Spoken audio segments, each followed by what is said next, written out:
कराची मुल्क की मैशियत में रीढ़ की हड्डी है, लिब्रा कलीदी किरदार अदा कर सकती है। आफाक अहमद।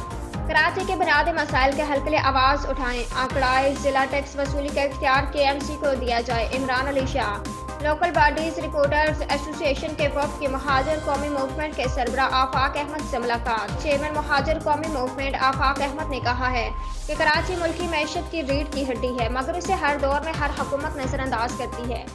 मुल्क भर के अवाम महंगाई के मसाइल में घिरे हैं, मगर कराची के लोगों के बुनियादी हकूक बल्दियाती मसाइल महंगाई के साथ झेलने पड़ रहे हैं। सहाफ़ी इन बुनियादी मसाइल पर फोकस करें। इन ख्यालात का इज़हार उन्होंने लोकल बॉडीज रिपोर्टर्स एसोसिएशन के वफद से मुलाकात भी किया। वफद में सरपरस्त आला लिब्रा शहजाद चौगताई, सदर Tanveer Syed, general secretary Imran Ali Shah, secretary Talat Ahmed Ali और रुकन गवर्निंग बॉडी नदीम सदीकी शामिल थे। चेयरमैन महाजर कौमी मूवमेंट आफाक अहमद ने कहा कि बल्दियाती सहाफ़ियों की तंजीम लोकल बॉडीज रिपोर्टर्स एसोसिएशन बल्दियाती अदारों के मसाइल के हल में कलीदी किरदार अदा कर सकती है। इस मौके पर शहजाद चौगताई ने कहा कि आप भी कराची के बुनियादी मसाइल पर आवाज़ उठाएं और शहरियों को सहूलियात की फरहमी में अपना कलीदी किरदार अदा करें।